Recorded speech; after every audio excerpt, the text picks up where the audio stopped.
Okay guys, तो last class में हम लोगों ने क्या देखा था? लास्ट क्लास में हम लोगों ने ये देखा था कि भाई किस तरीके से एसआर फ्लिप फ्लॉप काम करता है ना।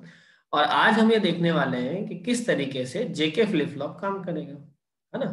तो जेके फ्लिप फ्लॉप का डायग्राम मैंने बनाया है और लॉजिक डायग्राम इसका मैंने बनाया है। इसकी ट्रुथ टेबल मैं अब बनाऊंगा और ट्रुथ टेबल के साथ ही हम लोग आगे इसकी बात करेंगे कि ये किस तरीके से वर्क कर रहा है। जैसे एसआर फ्लिप फ्लॉप वर्क कर रहा था उसी तरीके से जेके फ्लिप फ्लॉप भी वर्क करेगा, है ना। जैसे एसआर है वैसा जेके है।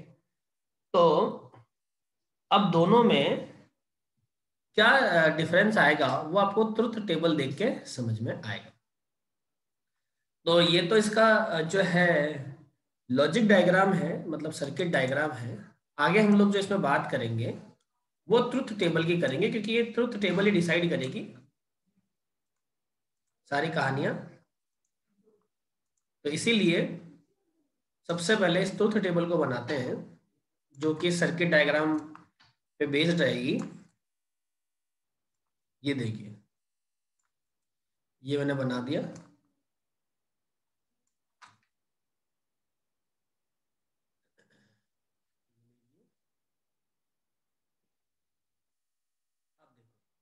सबसे पहले इधर आ जाएगा जे, इधर आ जाएगा के। ये आपकी क्यू एन यानी प्रेजेंट स्टेट और ये आपकी क्यू एन प्लस वन यानी नेक्स्ट स्टेट। तो इसको बोलेंगे नेक्स्ट स्टेट, प्रेजेंट स्टेट।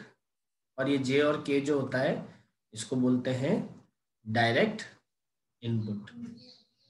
ये होता है डायरेक्ट इनपुट। अब इस जेके फ्लिप फ्लॉप में जो कहानी है वो कैसे करी जाएगी उसको समझो भाई। टोटल जे और के को हम लोगों को लेना है, तो जे और के अकॉर्डिंग कितने कॉम्बिनेशन बन जाएंगे? ये 0 0 0 1 1 0। अच्छा ये उल्टा हो जाएगा ना, और 1 1। ठीक है, इस तरीके से ये कहानी हम लोग लेंगे। तो इसमें जो प्रेजेंट स्टेट है उस प्रेजेंट स्टेट को हम लोग क्रॉस करके चलेंगे। ये हम लोगों ने एसआर फ्लिप फ्लॉप में देखा था कि क्यों क्रॉस करेंगे, क्योंकि जब एसआर लैच मैंने पढ़ाया था और क्यू एन को मैंने क्या लिया था, एज अ कॉम्बिनेशन लिया था, तो उस केस में कंफ्यूजन ज़्यादा हो रहा था। तो फिर हम लोगों ने जब एसआर फ्लिप फ्लॉप ड्रॉ किया तब हम क्यू एन स्टेट को हम लोगों ने जो है नल रख के काम किया कि भाई वो क्यू एन जो वैल्यू देगी वो क्यू एन ही दे रही है। अरे बात समझ में। अब इसके कुछ केसेस बन रहे हैं। नंबर 1, एक एक केस को हम लोग देखते चले जाएंगे और उसी केस के अकॉर्डिंग हम लोग अपना फाइनल रिजल्ट समझेंगे, जो कि हमारे लिए बहुत इंपॉर्टेंट है, जो कि हमारे लिए बहुत इंपॉर्टेंट है। तो सबसे पहला जो केस है उस केस में जे की वैल्यू तो 0 है और के की वैल्यू भी 0 है। आप देख रहे हो इस ट्रुथ टेबल में मैंने क्लॉक इनपुट के लिए कुछ नहीं बनाया है। इस ट्रुथ टेबल में मैंने क्लॉक इनपुट के लिए कुछ नहीं बनाया है। वो क्लॉक इनपुट के लिए क्यों नहीं बनाया? वो इसलिए क्योंकि आपको पता है कि जब भी क्लॉक पल्स 0 रहेगी तो आपका सर्किट डायग्राम ऑफ रहेगा, वो सर्किट डायग्राम वर्क ही नहीं करेगा जब भी क्लॉक पल्स 0 रहेगी। और जब भी आपकी क्लॉक पल्स 1 रहेगी तो आपका सर्किट डायग्राम वर्क करेगा, और सर्किट डायग्राम वर्क करेगा तो उस केस में ट्रुथ टेबल बनेगी, है ना। तो इसका मतलब हम लोग ये मान के चल रहे हैं, हम लोग ये अज्यूम करके चल रहे हैं, या हम लोग इसको लेके चल रहे हैं, जैसा भी आप समझो उसको समझ लो कि हम जो बात कर रहे हैं वो ये कर रहे हैं कि ये ट्रुथ टेबल तभी बनेगी जब क्लॉक पल्स जो है वो क्या रहेगी, 1 रहेगी। तो क्लॉक पल्स जब भी 1 रहेगी तभी ट्रुथ टेबल काम करेगी, और क्लॉक पल्स अगर 0 है, क्लॉक पल्स अगर 0 है तो ये सर्किट डायग्राम काम नहीं करेगा। तो उस केस में ट्रुथ टेबल भी बनने की वाली ही नहीं है। तो इसलिए ये ट्रुथ टेबल कब बन रही है? जब क्लॉक पल्स 1। अब हम लोग क्या करते हैं, तो भाई हम लोग एक ऑपरेशन चेक करते हैं। जब जे की वैल्यू 0 है, देखो इधर के की वैल्यू 0 है। अब एक एक बात को ध्यान से समझते जाना आप, है ना, बहुत ध्यान से समझना, बहुत ध्यान से, तब जाके चीजें आपको समझ में आने वाली। भाई देखो क्लॉक पल्स तो सब जगह ही 1 जानी है, ये 1 गई और ये भी, और ये हमेशा 1 रहनी है। तो जब एंड गेट में ये लगेगा 0 इंटू 1, तो ये टोटल हो जाएगा 0। और ये 0 हो गया।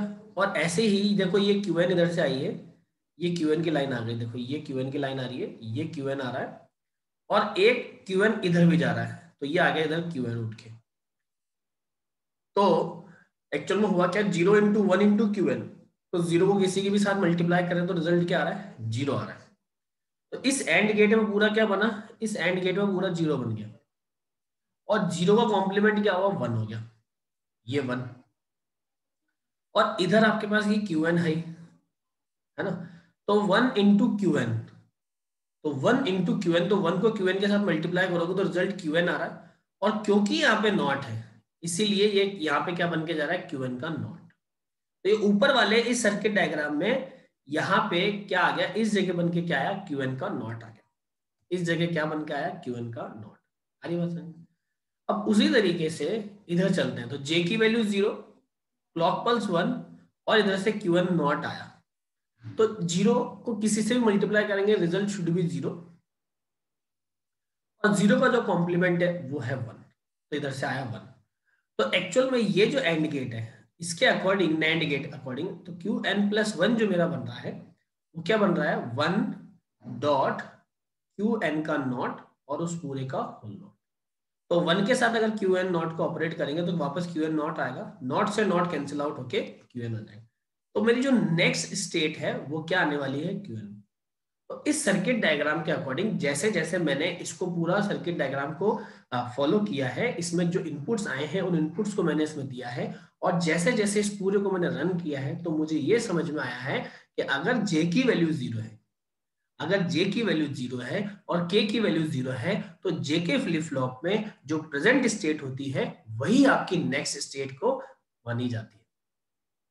जो प्रेजेंट स्टेट है वही आपकी नेक्स्ट स्टेट होगी, ये बात हमें समझ में आ गई। अगर J 0 है और K 0 है तो जो मेरी प्रेजेंट स्टेट रहेगी, कुछ भी भले वो रही हो, भले वो 0 रही हो, भले वो 1 रही हो, व्हाटएवर, तो वही मेरी नेक्स्ट स्टेट उस टाइम पे मानी जाएगी। तो इसलिए कहते हैं कि मान लीजिए आपकी प्रेजेंट स्टेट QN है, मान लीजिए आपकी प्रेजेंट स्टेट क्या है, QN है, तो आपकी नेक्स्ट स्टेट भी उस केस में क्या हो जाएगी, QN। यहां तक क्लियर? तो ये मेरे पास एक कहानी थी।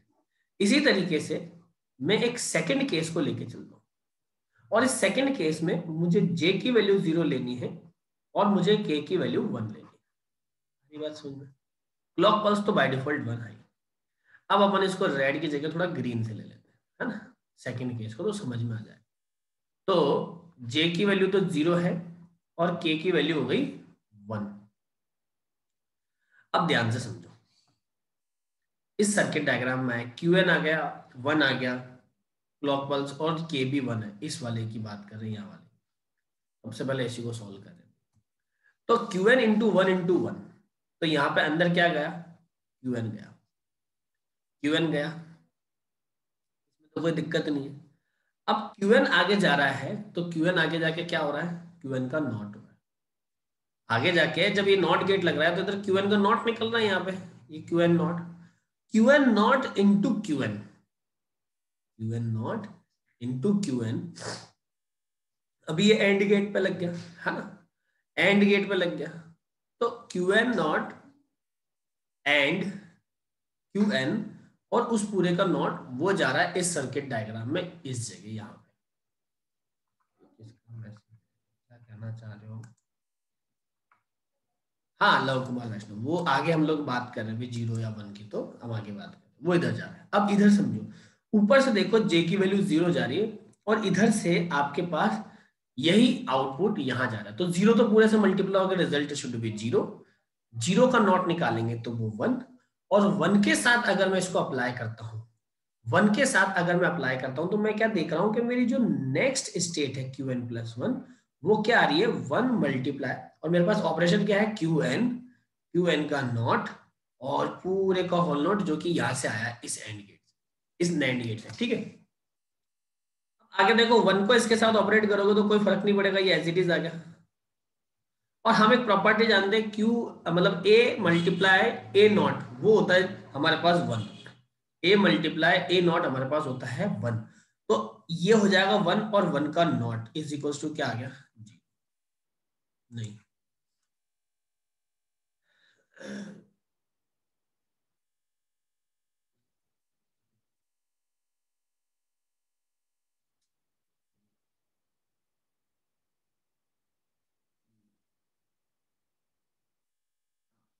नहीं नहीं लव कुमार वैष्णव, ये आपका मैसेज ये गलत है। Q N dot Q N का जो नॉट होता है वो 1, मतलब प्रॉपर्टी बोलती है A dot A not is equal to 1 होता है, तो ए डॉट ए नॉट, तो ये आंसर आए हैं हमारे पास, एक मिनट, यस सर, देखो वो सही बात है आपकी, इधर समझ लो आपको समझ में आ जाएगा अभी। देखो ये क्यू एन और क्यू एन नॉट ये एंड गेट में जाएंगे तो ये बन जाएगा, लेकिन यहाँ नैंड गेट लगाया तो ये पूरा जो ऑपरेशन बन रहा है वो ऐसा बन रहा है, ये बन रहा है, फिर ये वाली चीज आगे जा रही है, तो 1 डॉट ये होगा और फिर इसका नॉट लगेगा, तो देखो यहाँ पे हमने एक नॉट नहीं लगाया था, बाकी ये, तो इसको 1 के साथ मल्टीप्लाई करेंगे ये आ जाएगा, ठीक है, और नॉट से नॉट कैंसिल आउट हो जाएगा, या अंदर वाले को आप बोल दोगे Q N dot Q N not का जो है वो 0, 0 कॉम्प्लीमेंट 1 और 1 का कॉम्प्लीमेंट हमारे पास क्या आ गया वापस 0 आ गया। तो अभी आपको कोई दिक्कत है मिस्टर लव कुमार वैष्णव, तब आप बताओ, अभी समझ में आ गया जो मैंने बोला?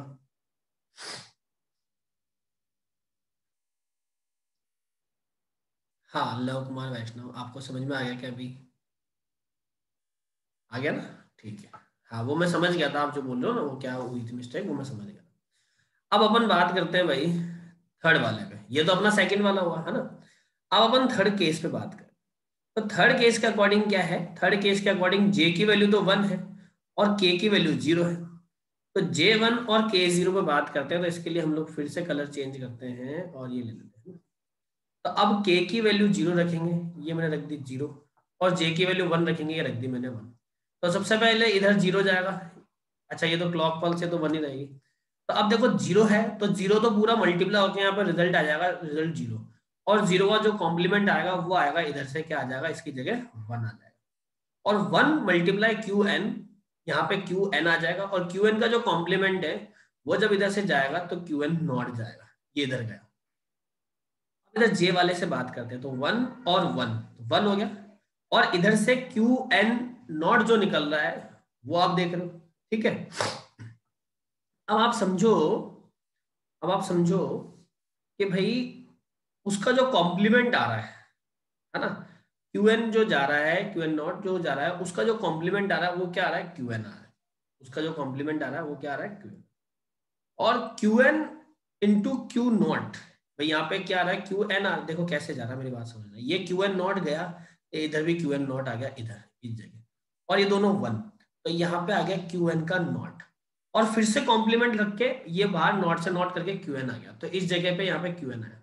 तो एक्चुअल में यहाँ पे अगर मैं देखूं तो जो नेक्स्ट स्टेट बन रही है वो क्या बन रही है, क्यू एन का not multiply by Q N, और नैंड गेट है इसलिए पूरे का होल नॉट, तो ये वाली टर्म तो 0 हो जाएगी, तो 0 का कॉम्प्लीमेंट जो निकलेगा वो निकलेगा 1, तो इसीलिए इसकी जो नेक्स्ट स्टेट है वो क्या आ रही है। अब आप लोगों को ये बात समझ में आ रही है या नहीं आ रही है, यहाँ तक क्लियर है, समझ में आ गया? चलो एक लास्ट और केस हम लोग लेते हैं, फोर्थ नंबर का, जिसमें जे की वैल्यू 1 और के की वैल्यू 1, एक क्लियर है ना, वेरी गुड। अब जे की वैल्यू 1 और के की वैल्यू 1 के लिए बात करते हैं बच्चों, तो फिर से कलर चेंज कर लेते हैं, है ना।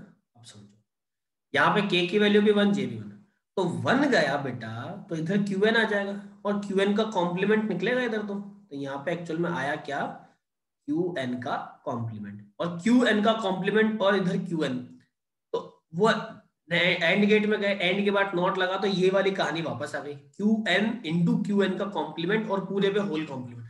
तो अब ये लिखो, चाहे इसको 0 बोल दो, बात तो एक ही है। अरे इसको 0 क्यों बोलेंगे, 1 हो जाएगा ना ये, क्योंकि 0 का कॉम्प्लीमेंट भी था, तो ये लिखो या 1 लिखो, अब ये इधर जा रहा है 1, अब इधर आ जाओ, तो जे की वैल्यू भी 1, क्लॉक पल्स 1, और इधर से हमारे पास क्या उठ के आया, इधर से भी 1 उठ के आया, तो तीनों 1 है, एंड गेट में गए रिजल्ट आया 1, 1 का कॉम्प्लीमेंट निकाला तो रिजल्ट आया 0, तो इधर 0 गया, 0 इंटू 1 हमारे पास 1 हो गया, और 1 का कॉम्प्लीमेंट हमारे पास 0 हो गया। 0 इंटू 1 हमारे पास 0 हो गया, सॉरी 0 इंटू 1 हमारे पास 0 हो गया, और 0 का कॉम्प्लीमेंट हमारे पास 1 होता है। ये ऐसा,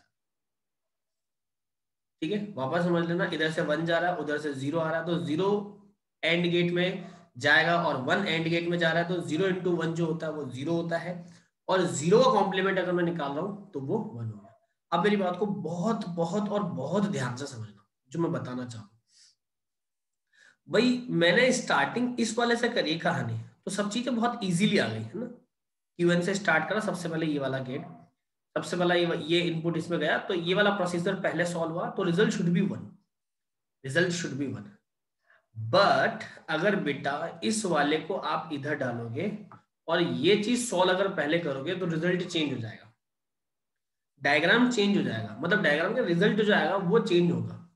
तो अब रिजल्ट अगर चेंज हो रहा है, ऐसे केसेस में चेंज हो रहा है, तो यहाँ पे क्या हो रहा है, अगर पहले 0 जा रहा है तो रिजल्ट 1 आएगा, और 1 जा रहा है तो रिजल्ट 0 आएगा। मतलब देखो पहले Q1 गया तो रिजल्ट 1 आया, अब Qn नॉट जाएगा तो रिजल्ट क्या आ जाएगा, 0 आएगा। इसको सॉल्व करके देखोगे तो इसीलिए जेके फ्लिप फ्लॉप में जो कंडीशन आती है वो कंडीशन अपोजिट कंडीशन आती है। तो अपोजिट कंडीशन आती है, तो इसका कहने का मतलब ये हो जाता है कि जो मेरी प्रेजेंट स्टेट है, तो जो मेरी नेक्स्ट स्टेट बनेगी वो प्रेजेंट स्टेट के कंपैरिजन में नेक्स्ट स्टेट की अपोजिट बनेगी, वो अपोजिट बनेगी। अब आप बोलोगे सर आपने बाकियों के साथ ऐसा क्यों नहीं किया, बाकियों में भी तो पहले उसको सॉल्व किया, बाकी को दूसरे को देखा ही नहीं। तो वो इसलिए नहीं किया कि आप उसको सॉल्व करके चेक करो, आप Qn नॉट को सॉल्व करके चेक करो, रिजल्ट वही आएगा जो पहले आ रहा है, रिजल्ट में कोई चेंज नहीं आएगा। लेकिन 1-1 के केस में ये जो 1-1 की सिचुएशन होती है ना, बहुत क्रिटिकल सिचुएशन होती है, थोड़ी सी कॉम्प्लेक्स सिचुएशन होती है, इसको समझना। तो एसआर फ्लिप फ्लॉप में 1-1 के केस में रिजल्ट आता ही नहीं था, इनडिटरमिनेट कंडीशन हो जाती थी, इसीलिए एसआर का रिप्लेसमेंट आया JK flip flop. SR flip flop का रिप्लेसमेंट जेके फ्लिप फ्लॉप, कोई आपसे पूछ ले क्यों आया भाई, तो वो इसलिए आया कि जब एस और आर की वैल्यू सर्किट डायग्राम में 1-1 जाती है, तो उस केस में एसआर फ्लिप फ्लॉप की जो वो फोर्थ कंडीशन होती है वो इनडिटरमिनेट कंडीशन होती है, आप उसको फाइंड नहीं कर पाते। दैट्स व्हाई एसआर का रिप्लेसमेंट हमने जेके फ्लिप फ्लॉप को पढ़ा। अब सवाल आगे और आएगा कि जेके फ्लिप फ्लॉप का रिप्लेसमेंट डी और टी फ्लिप फ्लॉप क्यों आया, तो उसका भी रिजल्ट ये है कि जब यहाँ पे 1-1 जाता है, जे और के में रिजल्ट 1 और 1 जा रहा है, तो हमेशा आपका जो नेक्स्ट स्टेट है वो प्रेजेंट स्टेट की अपोजिट कंडीशन में आ रही है, और आपकी प्रेजेंट स्टेट के अपोजिट कंडीशन में आने से लैचिंग दे देगी उसमें। अब लैचिंग क्या दे देगी वो हम आगे बात करेंगे, लेकिन अभी ये ट्रुथ टेबल बनी है, इस डायग्राम के अकॉर्डिंग ये ट्रुथ टेबल इन केसेस को समझाते हुए मैंने आपको बता दी। तो इस पूरे प्रोसीजर में ये जो चारों केसेस मैंने समझाए हैं, चारों बातें मैंने समझाई है, एक एक वैल्यू को आपके सर्किट डायग्राम में पुट कर करके मैंने आपको एक ट्रुथ टेबल बनना सिखाया। आपको एक्चुअल में करना तो क्या है, जैसे मैंने आपको बोला था एसआर को याद करना है, वैसे आपको जेके को याद करना है। ट्रुथ टेबल दोनों की सेम है, बस वहां पे 1-1 के केस में आपको आईडी लिखना था इनडिटरमिनेट, और यहाँ पे क्यू एन का कॉम्प्लीमेंट लिखना है, बाकी तो पूरी ट्रुथ टेबल सेम है, उसमें तो कोई चेंजेस है नहीं। तो इसीलिए अब कोई चेंजेस है नहीं,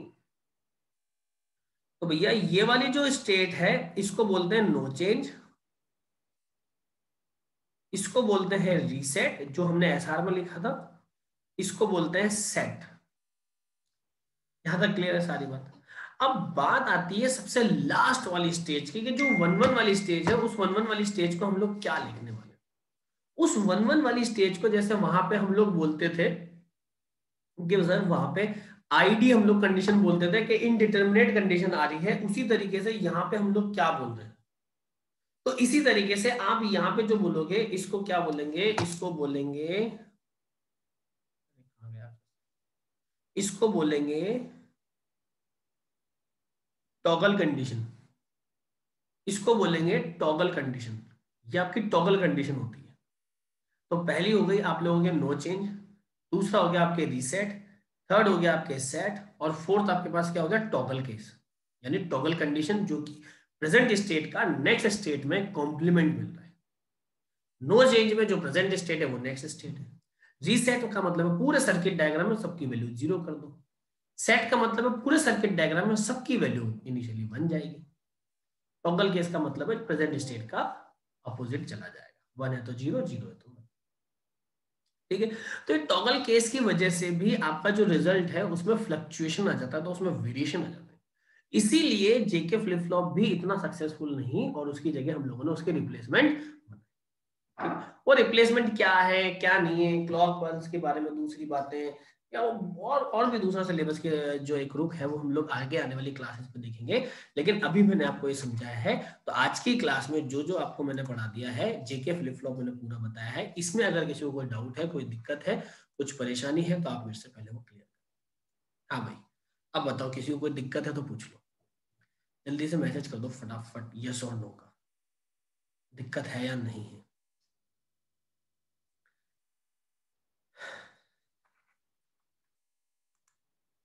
नहीं है दिक्कत, और बाकी बच्चों को?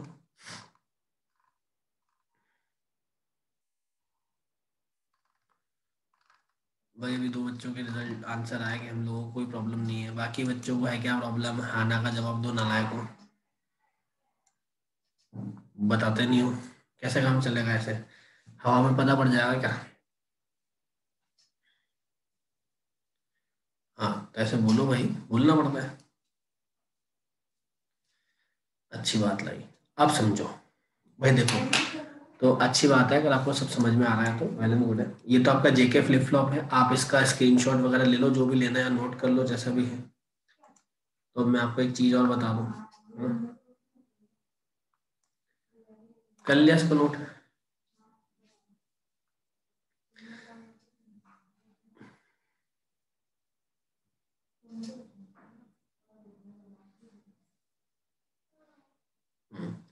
ठीक। अब देखो, एक मिनट मैं आपके साथ शेयर करता हूँ।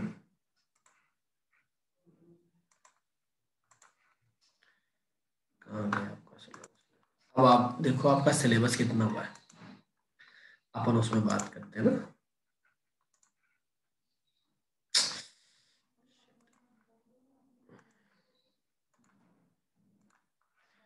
ये आपने नोट कर लिया था, यहीं पे सिलेबस ओपन कर लेते हैं, उसमें हम कंटिन्यू करेंगे। देखो ध्यान से, सिलेबस में क्या क्या हो गया है और क्या क्या बाकी रहा है, बहुत ध्यान से समझना भाई। मल्टीप्लेक्सर मैंने आपको पढ़ा दिए हैं, मल्टीप्लेक्सर की वर्किंग आपने देख ली है। Image of expression using multiplexer का एग्जांपल मैंने आपको कराया, समेशन वाला जो लेके करवाया था, जिसमें के में भी बना। उसके बाद हम लोगों ने डी मल्टीप्लेक्सर भी पढ़ लिया है। तो मैंने बोला था जैसा इम्प्लीमेंटेशन ऑफ एक्सप्रेशन मल्टीप्लेक्सर का है, सेम आपको डीमल्टीप्लेक्सर पे अप्लाई करना है। डिकोडर हमने पढ़ लिया है, फ्लिप फ्लॉप और लैचिंग हम लोगों ने स्टार्ट कर लिया है। कॉन्सेप्ट ऑफ सीक्वेंशियल सर्किट हम लोगों ने देखा, हमने देखा कि सीक्वेंशियल सर्किट में और जो आप डायग्राम बनाते हो, सर्किट डायग्राम, दोनों में क्या डिफरेंस है ना, ये भी हमने देखा। उसके बाद एसआर हमने पढ़ लिया, उसके बाद जेके फ्लिप फ्लॉप हमने पढ़ लिया। अब हमारे पास क्या है? प्रीसेट और क्लियर, और उसके बाद आएगा मास्टर। सबसे पहले आएगा प्रीसेट और क्लियर, क्या है फ्लिप फ्लॉप की कहानियां, और फिर मास्टर और स्लेव फ्लिप फ्लॉप होता है। तो मास्टर और स्लेव ये दोनों हम लोग पढ़ेंगे, मास्टर और स्लेव फ्लिप फ्लॉप में क्या है। और उसके बाद हम लोग जो पढ़ने वाले हैं आगे, स्लेव, जेके, डी, टी फ्लिप फ्लॉप, और उनकी ट्रुथ टेबल, उनकी एक्साइटेशन टेबल, ठीक है, कॉन्वर्जेशन, कन्वर्जन फ्रॉम एक फ्लिप फ्लॉप टू अनदर, के एसआर को जेके में कैसे बदलेंगे, जेके को एसआर में, टी में, डी में कैसे हम लोग करेंगे। और उसके बाद सबसे इंपॉर्टेंट आएगा रजिस्टर्स, लॉजिक फैमिलीज, ये छोटी छोटी सी बातें, आईसी क्या होते हैं, ये थ्योरेटिकल टॉपिक आ जाएगा छोटा सा। और उसके बाद हम लोग अपना सिलेबस ओवर करेंगे। आ रही बात समझ में? उसके बाद हम लोग अपना सिलेबस ओवर करेंगे। तो आई होप जो अभी तक आपने पढ़ा है वो आपको अच्छे से समझ में आया है। इसमें किसी को कोई डाउट है, कुछ दिक्कत है, कुछ परेशानी है, तो आप मेरे से पूछ सकते हैं, सर हमको ये वाली दिक्कत इसमें लग रही है किसी को दिक्कत? नहीं है? कल हम लोग जो पढ़ने वाले हैं वो है हमारे पास प्रीसेट और क्लियर फ्लिप फ्लॉप पे बात करेंगे। उसके बाद हम लोग आपकी जो क्लास है वो आज की तो हम लोग यही स्टॉप करते हैं। So thank you so much for today, have a great day. अब जो थर्ड ईयर की क्लास है वो इसी मीटिंग से होगी, तो थर्ड ईयर वालों को लीव नहीं करना है, ठीक है। दीपिका मैम की क्लास है ना, और जो फर्स्ट ईयर वाले बच्चे हैं वो बेटा आप लोग लीव कर